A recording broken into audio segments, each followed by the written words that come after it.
Hello guys, welcome back to my channel Pintu Anju. সকালের কিছু কাজ সেরে আমি এখানে ভাত বসিয়ে দিয়েছি, কিন্তু বর আর আমার ছেলে এখনও ঘুমাচ্ছে। না না, বরমশাই উঠে গেছে, ফোন ঘাঁটছে, কিন্তু আমার ছেলে এখনও ঘুমাচ্ছে।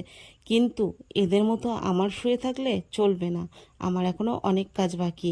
এখন আমি চলে যাচ্ছি দোকানে, কিন্তু বাইরে যা রোদ্দুর, ওরে বাবা, এ তো বাইরে বেরোলেই মনে হয় পুড়ে যাব, বিশাল রোদ।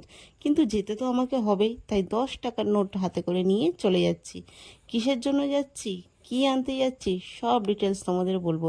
কিন্তু তার আগেই পাহাড় পর্বত এগুলো ভেঙে ভুঙে অনেকটা হেঁটে তারপরে দোকানে আসতে হলো। দোকানে এসে দেখি দোকানদার ঝিমিয়ে পড়েছে গরমে। তো বললাম একটা ডিম দিতে। ডিমটা দিল, কিন্তু ফাটা, ভাঙা ডিম আমাকে দিল। তো চলো, আমি সেই ফাটিয়েই খাবো, কারণ আমি অমলেট করব, ওই জন্য আমি ভাঙা ডিম নিয়ে নিয়েছি, কিন্তু গোটা ডিমের দামটা নিল। আর ছেলের জন্য একটা পাঁপড় নিয়েছি।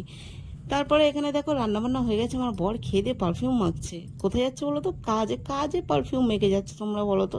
অবশ্যই যা গরম পড়েছে, পারফিউম তো মাখতেই হবে। যাওয়ার আগে ছেলেকে একটা হাম্পি দিয়ে চলে গেল, আর আমি এখানে তেল আর একটা প্লেট নিয়ে রোদ্দুরে গরম দিতে যাচ্ছি। হা হা, একটা স্পেশাল জিনিস আছে, কি বলো তো? সবাইকে দেখছি ডিম অমলেট করছে রোদ্দুরে, মাছ ভাজছে রোদ্দুরে, কেউ কেউ মানে মাছের ডিম ভাজছে। তো আমিও আজকে ট্রাই করব। তো তার আগে একটু টিফিনটা খেয়ে নিই, কারণ কি সকালে আমি এখনো কিছুই খাইনি। ছেলের খাওয়া হয়ে গেছে, কিন্তু আমি এই সবে টিফিন করছি। এখন প্রায় 11:30 বাজে। তারপরে খাওয়া দাওয়া, টিফিন খাওয়ার পর ছেলেকে স্নান টান করিয়ে আমি দই ভাত খাওয়াচ্ছি আজকে বাতাসা দিয়ে। আর ওই দেখো আমার যা আর জায়ের পুচকেটা ওখানে বসে আছে, বড় ছেলেটাও বসে আছে। আর এই ফ্রিজে এই তরকারিটা ছিল, আলু পোস্ত, ঝিঙে পোস্তর তরকারি। তো এটা বের করে আমি গরম করে খেয়ে নিচ্ছি ভাত। এরপর ছেলেকে ঘুম পাড়াবো, ছেলেকে ঘুম পাড়িয়ে দিয়ে তারপরে যাব অমলেট করতে। ছেলে তো ঘুমালোই না, তো ছেলেকে সঙ্গে নিয়ে চলে এসেছে এখানে রোদ্দুরে অমলেট করতে।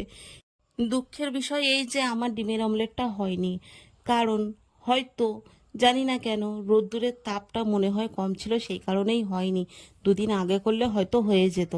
তো তারপরে দেখো এখানে বিকেল হয়ে গেছে, সবাই এখানে বাইরে বেরিয়েছে, বাচ্চারা খেলছে, কিন্তু আমার ছেলে ঘুম দিচ্ছে, 4:45টায় ঘুমিয়েছে, তা খেলবে কি করে? তারপরে রাত্রেবেলা ওর বাবা এলো কাজ থেকে, ওর বাবা নিয়ে এলো একটা পনিরের কিছু আর একটা চিকেন বার্গার। কারণ কি, ওদের অফিসে খাওয়া দাওয়া ছিল, মানে কাজের জায়গায় খাওয়া দাওয়া ছিল, আর বিকালের টিফিন এটা দিয়েছিল, তো ও বাড়িতে নিয়ে চলে এসেছে। তো ও যেহেতু চিকেন খায় না, তাই ও পনিরেরটা তুলে নিয়েছে, আর আমি আর বাবু চিকেনেরটা খাচ্ছি। কিন্তু আমার বাবু বেশি খায়নি, তো সেই কারণে বাবুর জন্য রাতে আবার একটু চিড়ে চিড়ে ধুয়ে তার মধ্যে একটু দই দিয়ে দিয়েছি। এটাকে আমি এখন ভালোভাবে মাখাবো, মানে বাবুর খাবারটা আমি রেডি করছিলাম, তার মধ্যে ওর বাবার সাথে একটা ঘটনা ঘটে গেল। দেখো এখানে লাল মতো হয়েছে, ভাবতে পারবে না, একটা সামান্য পেন পড়েছে ওর পায়ে, উপর থেকে পেনটা সোজাভাবে পড়েছে, আর এরকম লাল মতো হয়ে গেছে, প্রায় রক্ত জমে যাবে। লাল হয়ে গেছে মানে এবার রক্ত জমে যাবে। তা আমি বললাম তাড়াতাড়ি করে বরফটা নিলাম, আমি বললাম, বরফ দাও, রক্তটা জমে গেলে তাহলে ওটা গলে যাবে। তো সেটাই করছিল, বরফ দিচ্ছিল। তো দেখো এখানে আমি তোমাদেরকে দেখাচ্ছি, দেখো লাল হয়ে আছে, তোমরা দেখতে পাবে এখানটায়, দেখো লাল হয়ে আছে পুরো, পেনটা পড়েছে সোজাভাবে, ওরম লাল হয়ে গেছে। তো তারপরে চলো বাবুর খাবারটা আবার কমপ্লিট করছি। বাতাসা দিলাম, বাতাসাটা দিয়ে ভালোভাবে ভেঙে চেড়ে, ভালোভাবে মিশিয়ে বাবুকে আবার খাইয়ে দেবো। তো বাবু তো প্রথমে খেতে চাইছিল না, কিন্তু খাওয়াতে তো হবে। তো চলো আজকে ভিডিওটা এখানেই শেষ করছি, দেখা হচ্ছে কালকে নতুন ভিডিওর সাথে। টাটা, গুড নাইট সবাইকে।